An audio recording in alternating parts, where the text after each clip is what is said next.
বউ গেলে বউ পাবেন, কিন্তু বাবা মা চলে গেলে বাবা মা পাবেন না। দর্শক আসসালামু আলাইকুম। আমরা ইতিপূর্বে জেনে গিয়েছি যে আমাদের হিরো আলম সাহেবের বাবা মারা গিয়েছেন দু একদিন আগে। তো আপনারা জানেন তার বাবা মারা যাওয়াতে তার একটা দুঃখ রয়ে গেছে যে তার বাবা মার যে তৃতীয় স্ত্রী তার বাবার খেদমত করেনি বলে তিনি তার বউয়ের প্রতি একটি বয়কট দাবি করেছেন। এই নিয়ে সমালোচনা চলছে সোশ্যাল মিডিয়াতে।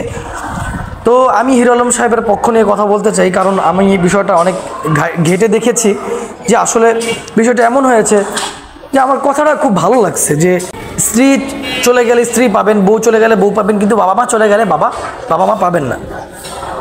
এই যে একটা বিষয়, এই কথাটাই আমার কাছে খুব ভালো লাগছে। তো এই নিয়ে সোশ্যাল মিডিয়াতে তিনি বাবা মারা যাওয়ার পর থেকে পোস্ট করে যাচ্ছেন। প্রথমে একটি পোস্ট করেছেন, আমরা দেখতেছি হিরো আলম সাহেব প্রথম একটা পোস্ট করছে যে আমরা ছেলেরা এখন যুগে যুগে বউ পাগল, শুধু স্বামীকে ভালোবাসলে হবে, যে বাবা মা 10 মাস 10 দিন গর্ভে ধারণ করেছে তাদেরকে দেখতে হবে না, এমন বউ দরকার নেই। বাবা মার সুখের জন্য 10টা বিয়ে করতে পারি, যে বউ অসহায়।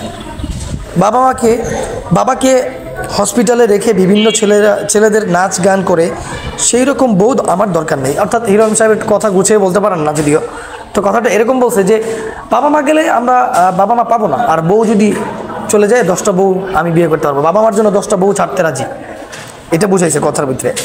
এরপর আরেকটি পোস্ট করেছেন রিয়ামণি, অর্থাৎ তার তৃতীয় স্ত্রী রিয়ামণি, আমার বাবা হসপিটাল থাকলেও সেবা করলো না, মানে হসপিটালে থাকলেও সেবা করলো না, আমি বিছানায় পড়ে থাকলে সে কি করবে আমার বোঝা হয়ে গেছে।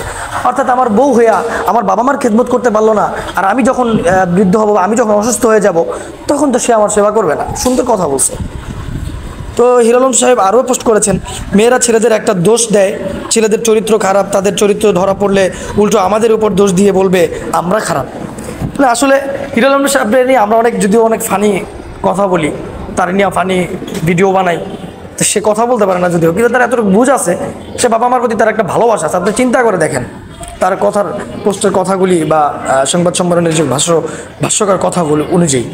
তো প্রিয় দর্শক, হিরো আলম সাহেব আরও পোস্ট করেছেন, নিজের বাবা 3 বছর আগে মারা গেছে, আজ পালিত বাবা চলে গেল, আমি একা হয়ে গেলাম, আর পছন্দের মানুষ অন্য পুরুষ নিয়ে ভিডিও বানায়। আসলে তিনি কতদূর ব্যথা নিয়ে, কত কষ্ট নিয়ে এই কথাগুলো লিখছে হিরো আলম সাহেব, যদিও আমরা তাকে মূর্খ বলি, কিন্তু আমি চিন্তা করলাম তার যে একটা দামি কথা বললো।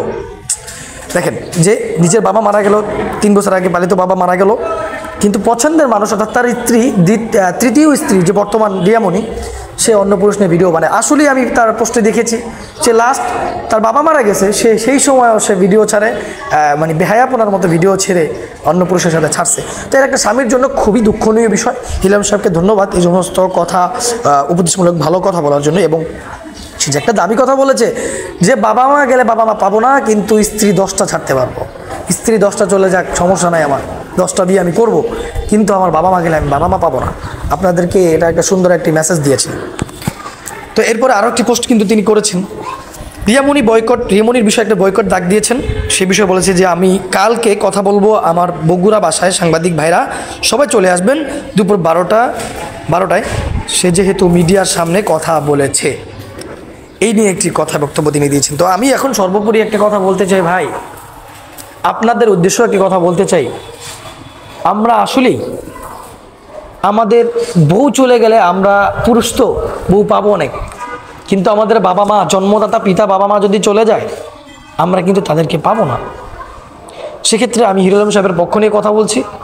হিরো আলম সাহেব ভালো কাজ করছে, সঠিক কাজ করছে। যদি তালাক দিতে হয় তারপরও মানে তার বিপদের সময় স্বামীর পাশে থাকবে না, তার স্বামীর খেদমত করবে না, শ্বশুর শাশুড়ির, এই বই তো আমার দরকার নেই। তো সে খুব সুন্দর একটা কথা বলছে। আর হিরো আলম সাহেব অনেক মনের বক্তব্য দিয়েছে, মনের ভিতরে যা ছিল সাংবাদিকদের কাছে আমি বক্তব্য দেখেছি যে আপনারা সবাই এই দিক দিয়ে সচেতন থাকবেন, জাতিকে একটা মেসেজ দিয়েছে। তো মূর্খ মানুষও কিন্তু ভালো কাজ করে দেখাইছে।